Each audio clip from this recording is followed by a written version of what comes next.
Hello and welcome. This is a second part to the Litecoin trading video within the buy low, sell high strategy. And it's frustrating to say the least because when I finished the first part, trying to pause the video, I accidentally pushed the stop button. Thus, no choice but to create a file name. And I'm thinking, well, might as well do multiple parts now. And I did so. I uploaded the first part and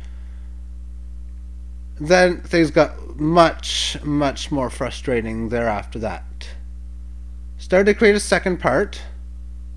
However, 6-7 minutes into the video, the program crashed. Not so cool.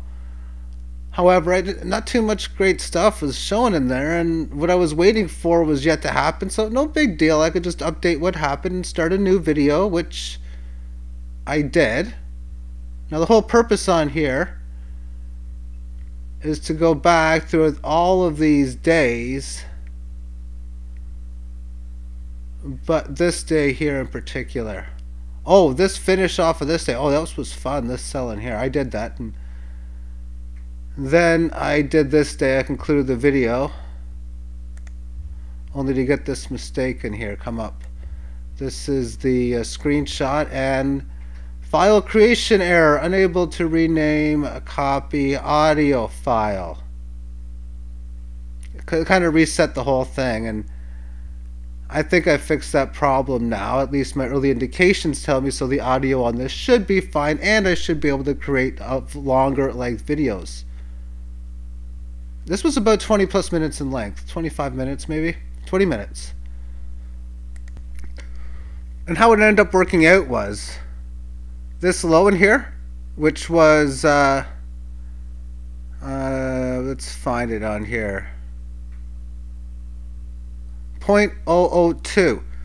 The buy order I happen to have in as the big one was 0.0018 or something like that, like 188, and not the 200 number.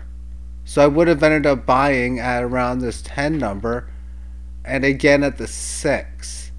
Now, when I look back at the volume, I'm a little disturbed on it. Did this move even happen? I know in real life you're going to get these moves here and there anyway, so counting it, yeah. I can go through some of the statistics in here as far as how the buys and sells came into play. Starting off buying nothing but doing such, as we've seen in the first video, as it was shown in here.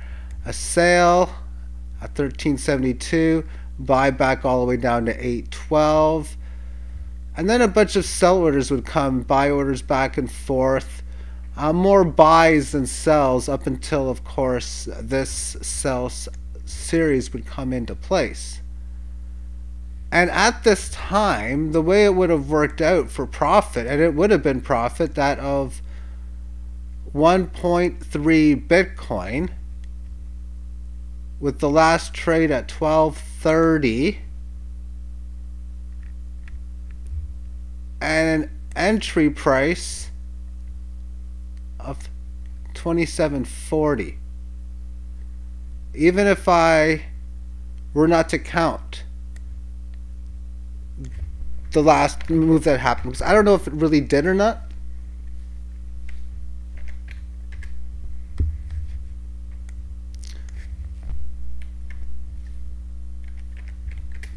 But by taking that out, when it was 1230, what I was talking about was how this market had it set up with just normal moves, no everything that was real, where your portfolio was down a micro fraction compared to the stakes you were playing, negative 0.06 Bitcoin.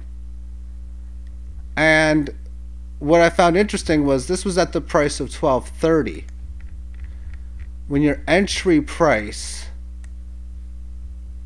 was in at 2740. That's the overall power of this game when you are able to play the buy low, sell high. Now, amongst such, there was two situations in which I was able or one situation at least. I think maybe just one. Remember two, because one was a buy, where I did hit the medium sell as well. As I should be able to find it on here. It would have been a pretty big one. So let's see in here. Where would that have been? Right here, I think. Yeah, right here. This is a situation where 38 1/3 were sold at 10.15. And then 67 at 16.92. That hit the sell level 2. And immediately it came back down to 11.54. Thus selling a portion of what I bought. In that I bought for 1.13. I bought 67 at 113, and then I sold rather 67 at 113. I turned around and was able to buy 13 more, profiting 0.2 Bitcoin. But the overall system of this game, again, is designed for you to win as long as the market just doesn't continuously go down. So that meant that at that point, or just before that move had came into play,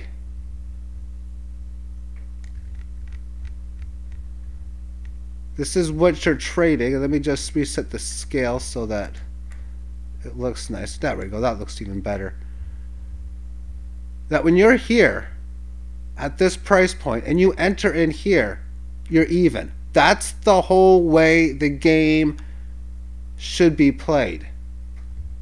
Whenever you have situations in trading in which something like, and we're starting from that point, and it's back to here where it came from, you're profiting. It's just, and ideally, if it gets bad but stays awesome in the choppiness, it should work out that you could find means to guarantee profit, or still set it up so that you could be in a major downtrend and still finding small profit or break even points when markets are way down because of extreme volatility. That's the normality. If you're interested in this type of trading, I recommend doing different exercises, mathematical equations, different things of that point to see how it plays out. Find what volatility works for you and how you want to do it. How creative different mechanisms can you use? Because when showing all of these things, a lot of this is restricted to base mathematics. Because one of the things, I don't know if I showed it in the first video or not, but I definitely did in at least one of the two, is talk about, okay, in situations like this, the automation is saying to buy here, but you know it's going to go down there. Boom, next day it did. It's like, yep. So there's so many situations where you can use creativity to even do better in increasing any type of bankroll movements. But just going through this quickly while we can. Looking at the dynamics of this. There you see how you would sell there, ride the 18, and now if you didn't sell here, which you could have as well, you definitely bought back. And you bought some more. Look at the sell opportunity here. 76 comes back down. And now we got all this buying opportunity. Great buying at the end of the year. And well, guess what? It's 2017. The market's going to go over soon. And look at all the sweet buying that you'd be having. And look at the selling. How fun would each of these days be?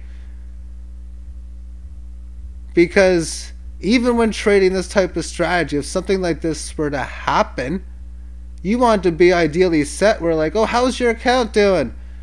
Oh, about as good as your Dow Jones account's been doing recently. Yeah, I'm up 15%. Yeah, so am I. Or maybe I'm down 10, 15%, whatever.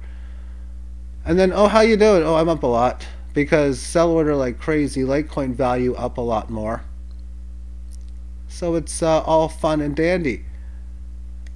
And within these intraday moves, when you look at, again, using the theory, and that's not a theory, of arriving at your computer once a day, doing whatever work is necessary, and just for easy purposes, because we have the data for such, if it happened to be pretty much at around dinner time, New York time, or dinner time, probably Calgary time, or Denver, I think is Mountain time, somewhere dinner time around there, then you would see the price was 91. You might probably, let's just say you had a sale here. So now you put your buy order down here. Next day you see you hit it. Oh, okay, so sell orders would start to come in the next few days. Then the next few days after that, obviously the buys from these upper sales get hit on the way down. And now you sell. And maybe you buy. You're definitely buying by now if you didn't before. And you're starting to sell. And you're buying back maybe. If not, it's going to go lower. There you go. And you buy a bit more. Yeah, maybe you sell, but probably not. Now you're selling. Oh, now I'm selling. Yeah, sell. Okay, maybe you buy.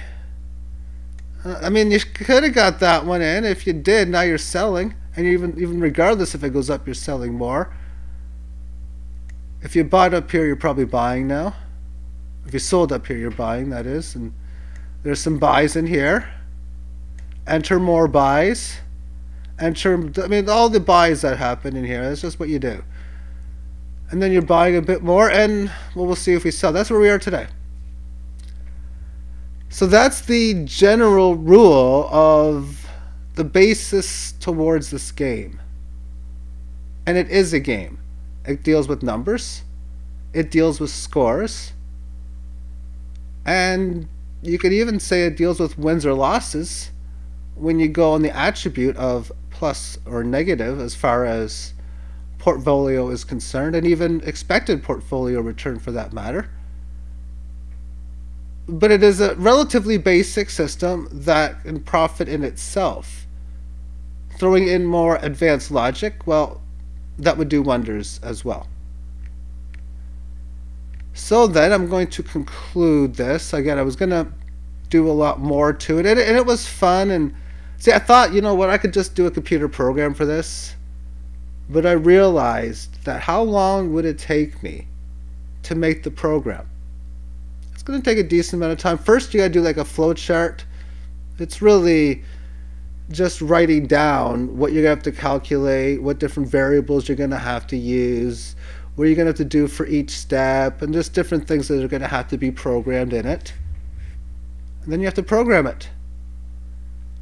And that takes time in itself. And one of the demotivators for doing it is that's if you succeed, how long it's going to take before you can start running the program.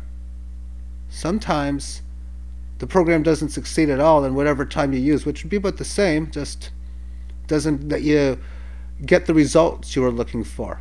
For it was probably about 2+ years ago where I started programming blackjack, and thus making programs and different things like, if I take cards out of the deck, what are the mathematical likelihoods of different things coming? If I were to always play with a full deck to start, what's my win rate ratio? What is the best play for every possible situation to do? And I was able to do such really successfully, actually. And then, after plugging in so many different variables, so many different ways of looking at it, one way I was looking at it is the volatility of the nature. And what pointed out to me was, this isn't going to be fun. In that, for variance to play into effect, there is no way you can play that many hands, because you're talking about needing to play tens upon hundreds of thousands of hands. And for true variances, even I was having difficulties with 2, 3, 4 millions of hands. compared to the results I was getting with 80, 90, 100, 200 million hands when doing simulations. And then I even did calculations of likelihoods of extreme losses amongst like 100, 200 hands, because I knew that's how the start would be, 500 hands kind of deal, of extreme bad luck, small bad luck, neutrality, and then okay, a good luck, and extreme really good luck. And when I actually went to the first test, I did get the extreme bad luck, which I can't remember what the percent was, but it was under 1, well under 1%. And the risk that I put into playing was just a couple $100 maybe, if even that, because I think I put in like 250, 300 when I started playing, counting cards, which you can do on the internet, but it's like using a webcam with a live casino. And I think I started with like a $250 or $300 bankroll, and as I lost like 60%, 65%, I just said screw it, I'm not playing anymore. But that's computer programming. That's computer programming, and this is what it is, a computer game. And if you have the access to be able to play with numbers very well, then you can come up with many different systems. And whatever type of systems and training strategies that you are thinking about, whether it's really different from this one, whether it's exactly the same as this, or whether it's a lot like this, but you think, hey, what if I add this or do this instead, or this or that? Okay, well then go back to the charts, you scroll it back like this, you can do different time frames, and then try to figure all that stuff out, do your calculations, and then after you see how history has played, is there any reason to think that the charts are really going to move in different mechanisms? Okay, have yourself a great day. Bye-bye.